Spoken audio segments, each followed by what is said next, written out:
감사합니다.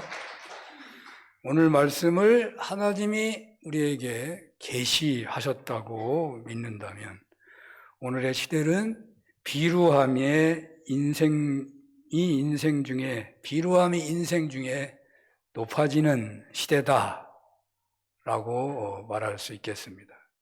본문 8절에 보면 비루함이 인생 중에 높아지는 때에 악인이 처처에 횡행하는도다 라고 말씀하고 있습니다. 오늘의 시대를 이보다 더 정확하게 표현한 말이 있을까 할 정도입니다. 여기 비루함이란 남이 약할 때에 그 약점을 이용하여 비판하거나 욕설하는 것을 말합니다. 오늘날 정치판은 비루함으로 가득합니다. 요즘은 IMF보다 살기가 어렵다는데 나라의 지도급에 있는 사람들이 진영 대결에 여념이 없습니다.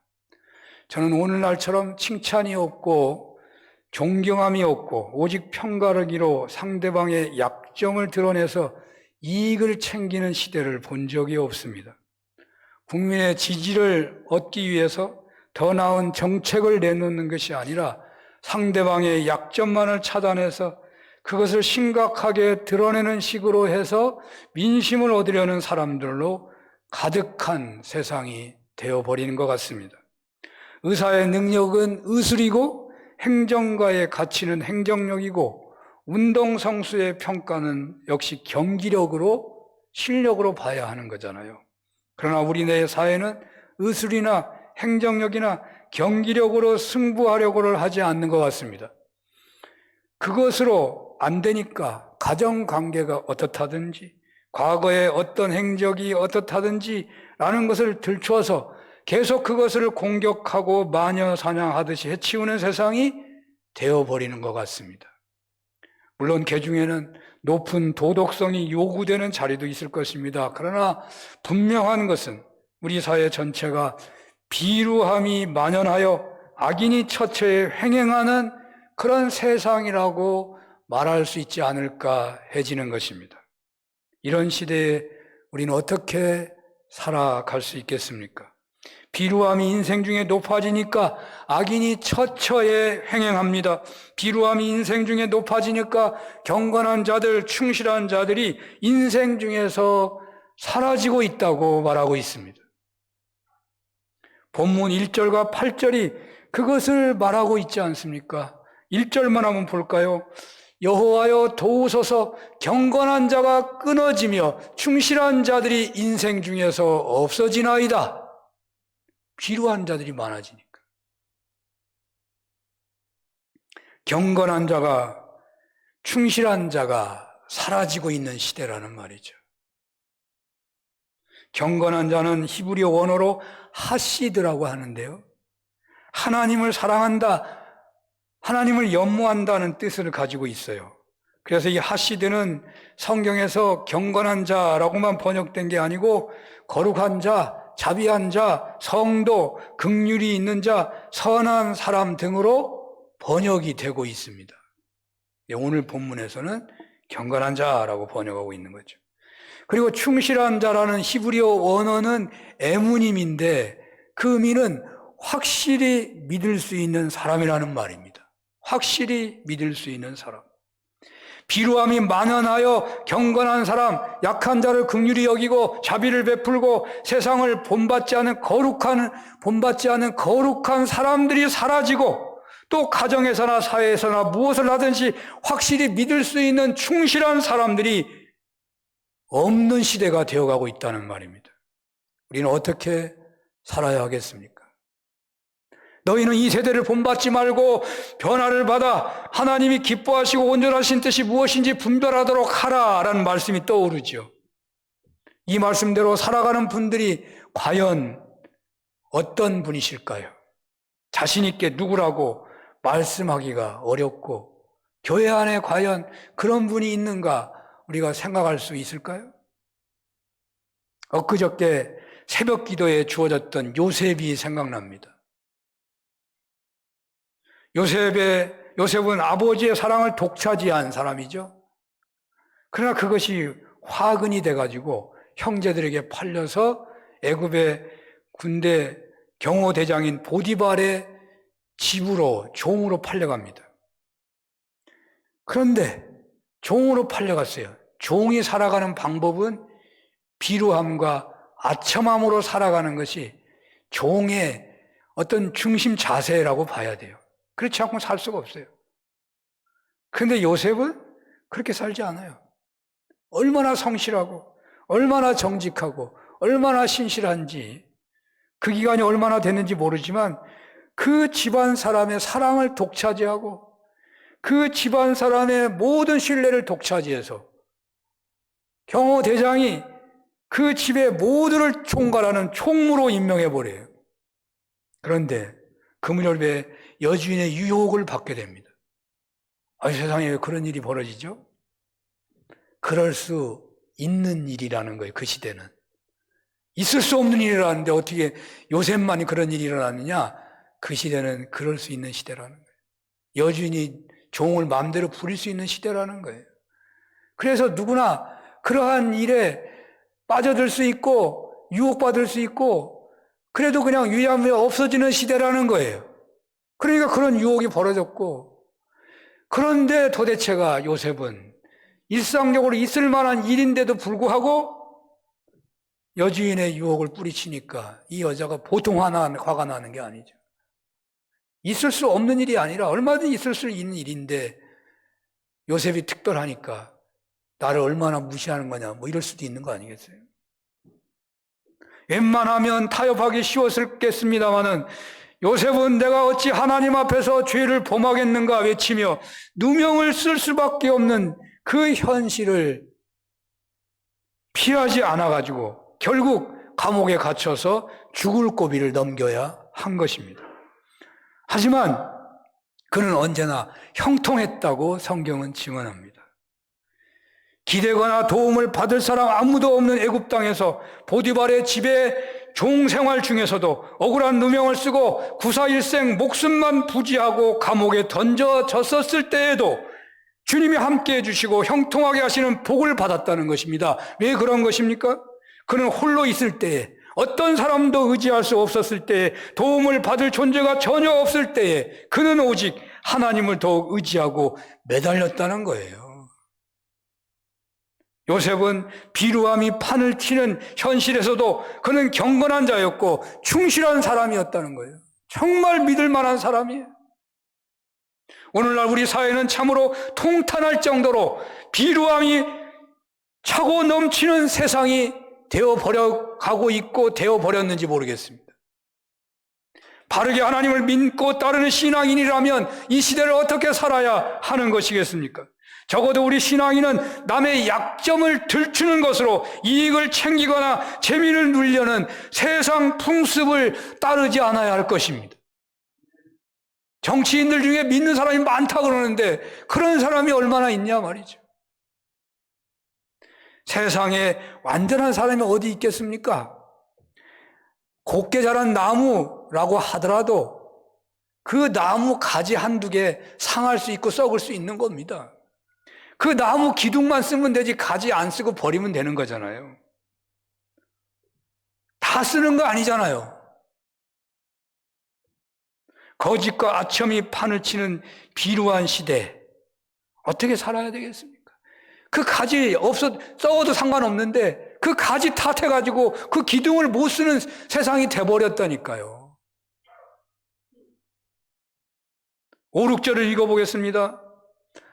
다 같이 읽어봅니다. 시작. 여호와의 말씀에 가련한 자들의 눌림과 궁핍한 자들의 탄식으로 말미암아 내가 이제 일어나 그를 그가 원하는 완전한 지대에 두리라 하시도다. 여호와의 말씀은 순결함이요 흑도가니에 7번 단련한 은 같도다. 아멘. 본문에 따르면 하나님께서는 거짓과 아첨으로 또 비루함으로 가련한 자를 누리고 궁핍한 자로 탄식하는 일로 인해서 이제 하나님이 일어나셔서 눌림받는 자와 궁핍받는 자들을 안전한 지대에 두시겠다는 거예요. 그런데 바로 이러한 하나님의 말씀은 순결하기가 흑도가니에 7번 단련한 은 같다는 것입니다.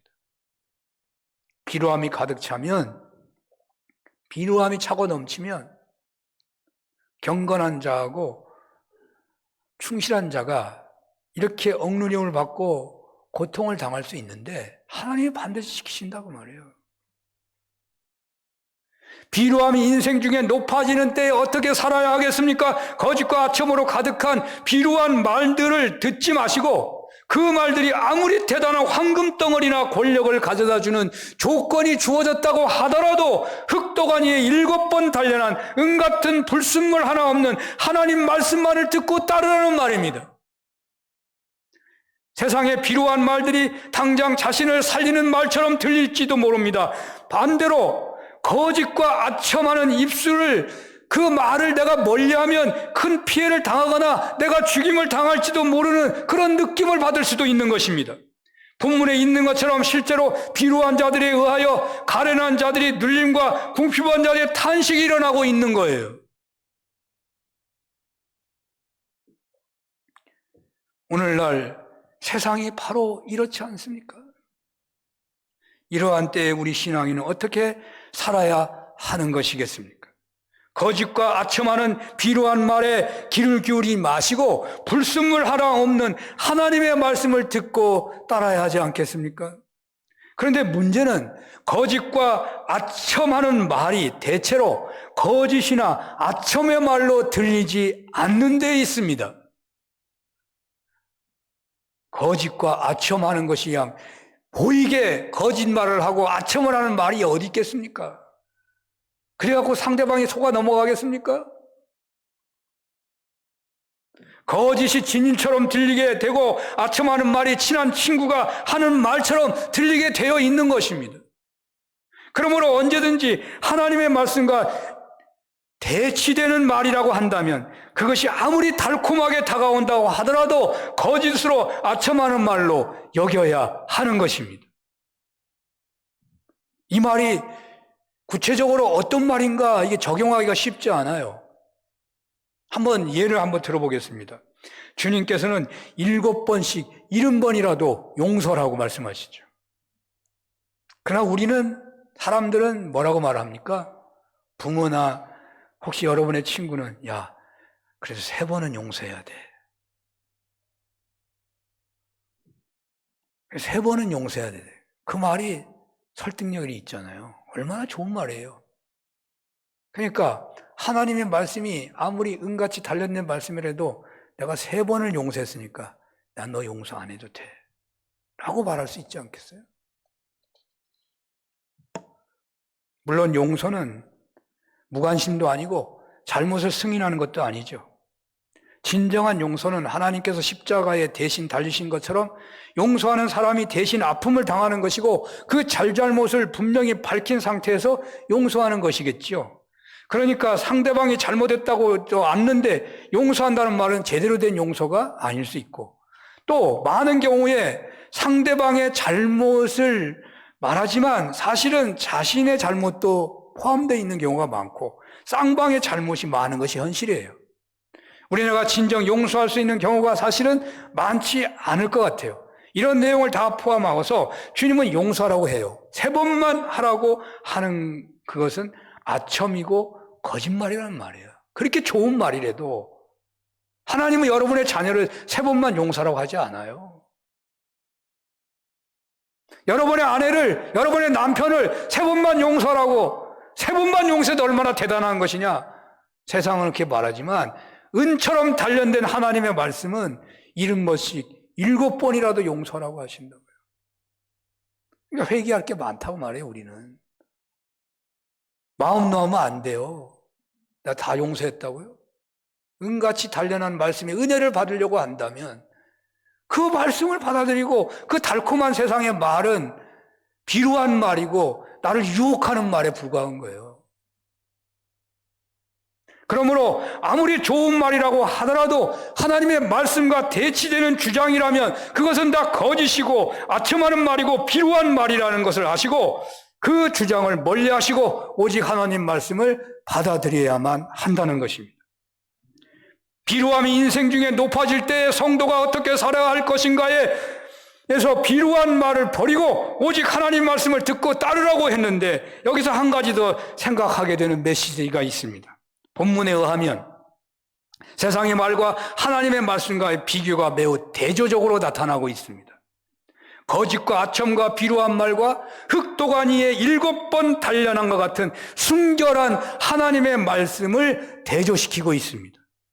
먹는 것으로 비교를 한번 볼까요? 가령 중국의 농산물, 지금은 좀 아니겠지만 폄훼하면 안 되는지, 옛날에 뭐 농약을 많이 쳐요. 제가 가보니까 농약 많이 쳐, 그 사람.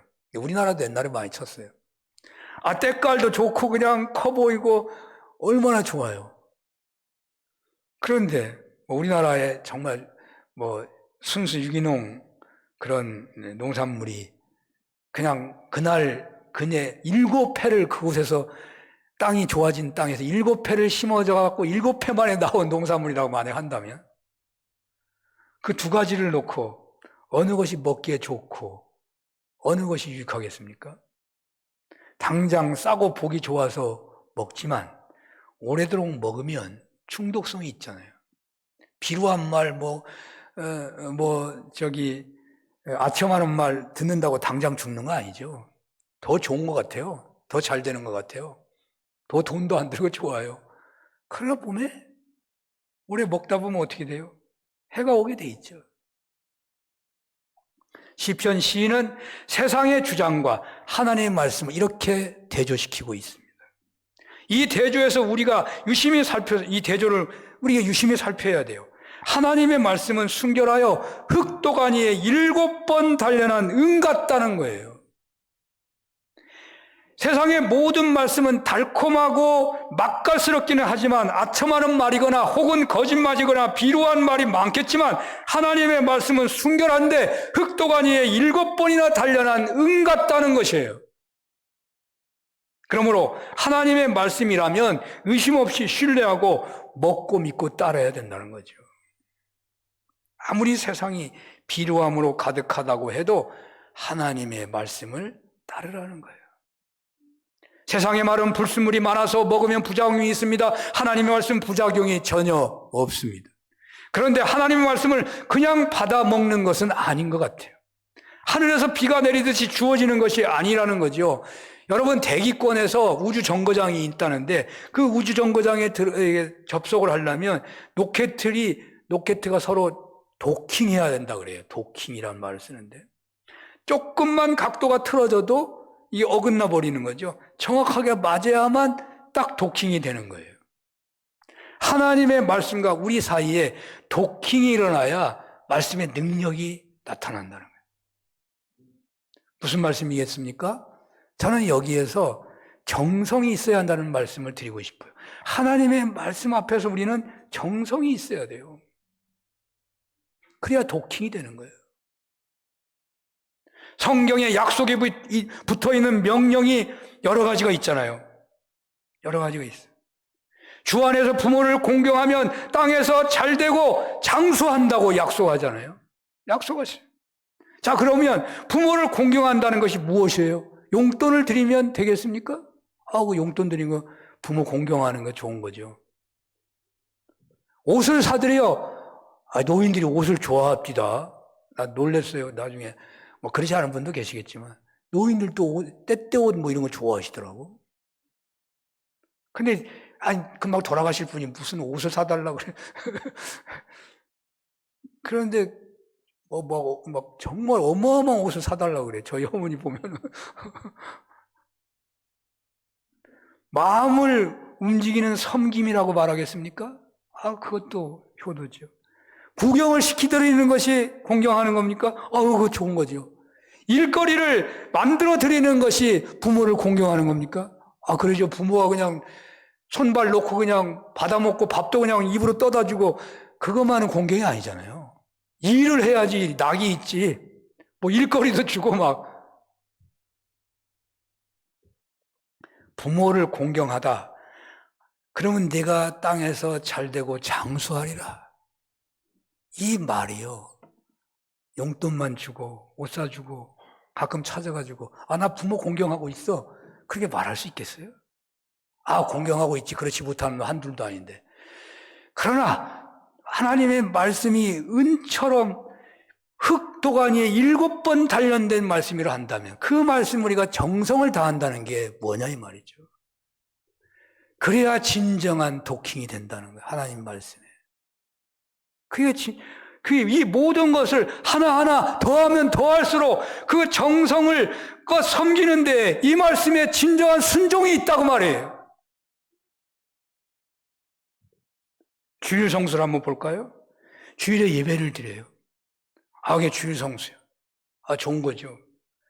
주일에 하나님이 기뻐하는 일에 내가 봉사하는 거예요. 그 주일 지키는데 아주 딱 맞는 말. 나는 주일에 세상의 일은 가능하나 하지 않는다. 또 맞는 말이잖아요. 세상 일을 하면 하나님 경배하는데 좀 문제가 되잖아요. 나는 주일에 성경을 읽어. 다른 날보다. 나는 주일에는요, 내가 그냥 혼자만 예배 드리러 오는 게 아니라 구원받을 사람들, 내가 아는 사람의 전화라도 한번 해보고 연락 한번 취해보고 그리고 나는 주일을 지켜. 나는 주일에 하나님을 찬양해. 어마어마하게 찬양해. 나는 주일에 주 안에서 휴식을 취해. 그냥 세상 생각에 막 골따라가는 게 하나님께 다 맡기고 그냥 손발 딱 펴고 그냥 누워서 쉬어버려. 주일에 나는 혼자만 쉬는 게 아니라 함께 일하는 사람도 쉬게 해준다고. 가난한 사람도 함께 쉴 수 있도록 나는 배려한다고. 이 모든 것에 정성으로 행하려고 하는 것이 정말 주일을 잘 지키려고 하는 거 아니냐 그 말이에요. 그렇게 지켜야 말씀의 능력이 있다고 말해요. 왜? 주일을 지키라는 말은 흙도가니에 7번 단련한 은 같은 말씀이라 이렇게 우리가 정성으로 지키지 않으면 안 된다고 말이에요. 왜 말씀의 역사가 더딘 것입니까? 하나님의 말씀의 능력이 없는 것처럼 우리에게 있는 것입니까? 하나님의 말씀에 도킹이 이루어지지 않아서 그런 거예요. 하나님의 말씀을 바라보는 것만으로 능력이 있는 것이 아닙니다. 7번 단련한 은 같은 말씀, 그 지키라는 말씀의 모든 가능성을 다 포함하여 정성을 다하는 순종하는 길에서 말씀이 진정 하나님이신 것을 체험하게 되는 것입니다. 이런 은혜가 있으시기를 축원합니다.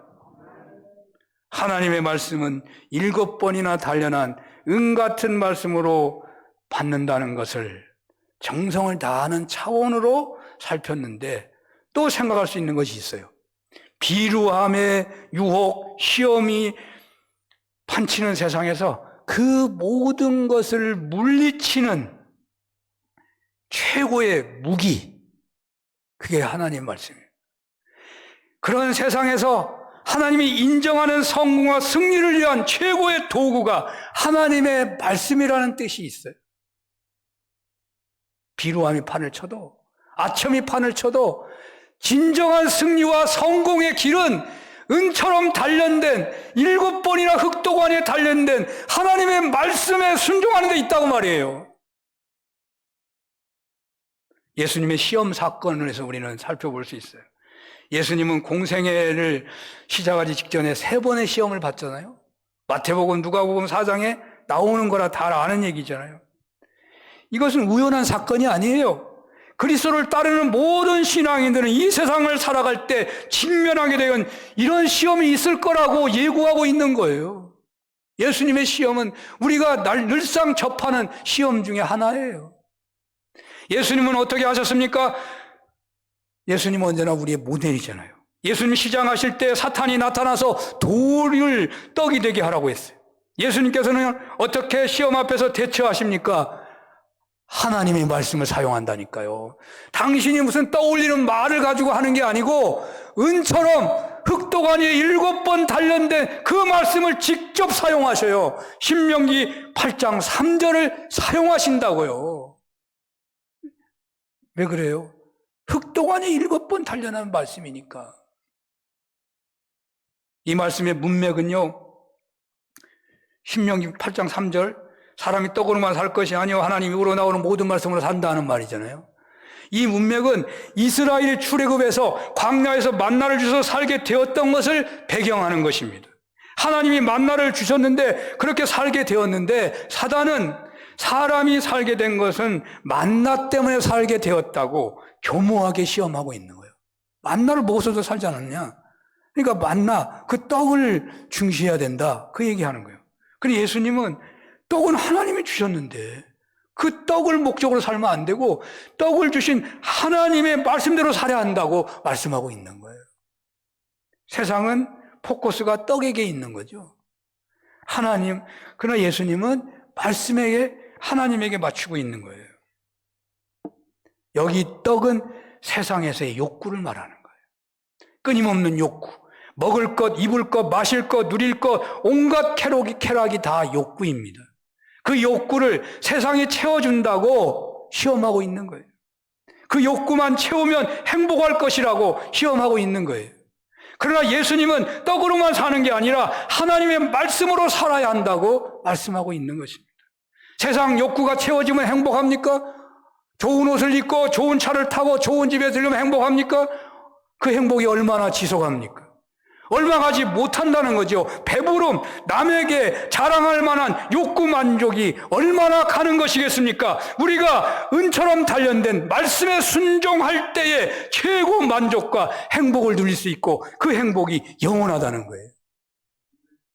하나 더 볼까요? 마귀는 예수님을 높은 산으로 가서 천하만국을, 그 영광을 보여주면서 엎드려 경배하면 이 모든 것을 내게 주리라고 하십니다.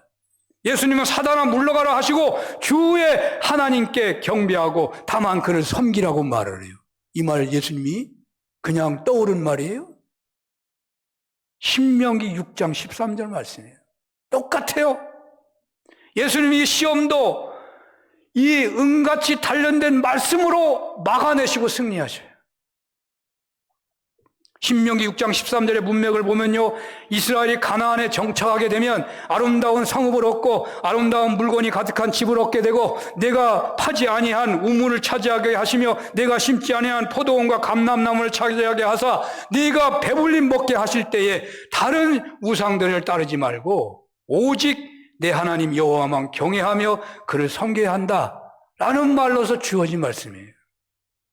그러므로 이 말씀은 하나님께서 친히 모든 만물을 다 주셨는데 마귀는 자기에게 절을 해서 그 모든 것을 차지하라고 시험하고 있는 거죠. 주님께서는 단호하게 사단아 물러가라, 오직 주 너의 하나님만 경배하고 섬겨야 한다고 말씀하고 있는 거죠. 세상에 풍요와 물질을 주신 분이 하나님이신데, 그래서 그 하나님을 경배해야 하는데 마귀는 그 풍요를 세상이 주었으니 세상을 섬기라고 요구하고 있는 거예요. 그렇습니다. 세상에서 잘하면, 세상의 요구에 잘 맞추면 더 풍성한 풍요와 영화를 얻을 것이라고 세상은 끊임없이 시험하고 요구하고 있습니다. 하나님 경외할 주일 예배도 중요하지 않아. 밤을 새워서라도 공부에 매진해야지. 권력자 눈치를 보고 살아야지. 돈 있는 사람 관계를 잘 맺고 살아야지. 그것이 능력이야. 이 시간에, 그 시간에 하나님께 매달린다고 세상이 주는 것을 얻을 수 있겠느냐? 세상에 잘 보여야 세상에서 누릴 것을 누린다고 하는데, 하나님은 이 세상의 모든 것을 하나님이 주셨는데, 그래서 하나님만 경외하고 그 하나님을 섬기면, 그의 나라와 그를 먼저 구하게 되면 모든 것을 더하실 것이라고 흑도간이 7번 단련된 은같은 말씀을 하고 계시는 거예요. 왜 이 말씀을 드리는 것입니까? 이 말씀은 흑도가니에 7번 단련한 은같은 말씀이기 때문에 버릴 것이 하나도 없이 순결한 말씀이라는 거예요. 세상은 끊임없이 떡이 중요하다고, 물질이 중요하다고, 세상 명예가 중요하다고 말하겠지만 세상의 떡이 먼저가 아니고 말씀이 먼저로, 세상의 물질에 절하며 물질에 매이는 것이 중요한 게 아니라 하나님을 경외하고 섬기라는 말씀이 먼저고 중요하다는 거예요.